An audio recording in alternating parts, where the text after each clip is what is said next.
Codroipo un bicchiere mezzo e mezzo. Se i pessimisti mettono in risalto le chiusure delle attività in centro città, sono spesso interessato da inaugurazioni di nuovi locali, negozi e servizi che aprono i battenti portando una ventata di ottimismo e fiducia nel futuro. Per un quadro completo della situazione ho chiesto un parere al sindaco di Codroipo Fabio Marchetti alla luce delle statistiche ufficiali e concrete.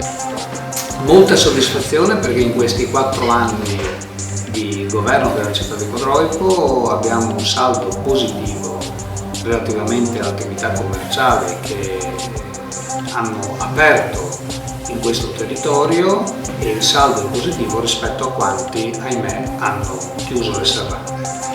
Questo non è merito soltanto dell'amministrazione comunale che ha sostenuto e fortemente lo sta facendo ancora questo comparto in un momento di difficoltà e di crisi economica, ma è merito soprattutto della volontà e della laboriosità delle molte persone che hanno saputo alcuni reinventarsi imprenditori, altri saper rimboccarsi le maniche e rischiare in momenti difficili come quelli che stiamo vivendo. In particolare mi vengono in mente le diverse attività che riguardano esercizi di tipo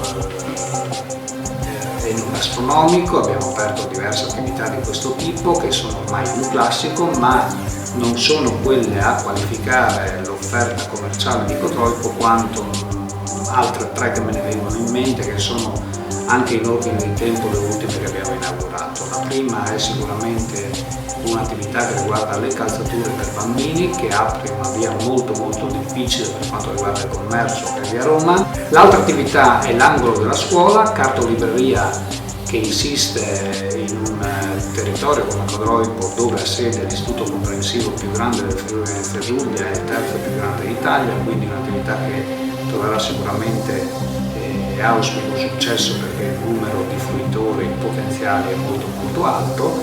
La terza e ultima in ordine di tempo è una lavanderia che aveva già la sua sede principale in quel di Casarsa della Delizia. Hanno saputo attraversare questi giovani imprenditori, una donna del tagliamento, e venire a investire a Codroipo in via Daniele Moro, una via dove l'amministrazione comunale ha investito molto in questi anni, con 2 parcheggi gratuiti che stanno molto vicini a queste attività e quindi possono essere di supporto, ma soprattutto per quelle che saranno le opere pubbliche adiacenti. Mi riferisco soprattutto a via Circonvallazione Ovest, che la renderanno sicuramente una delle zone appetibili per uno futuro sviluppo non solo commerciale e di fortuna rispetto a questa attività. Per il Ponte News, Marco Mascioli.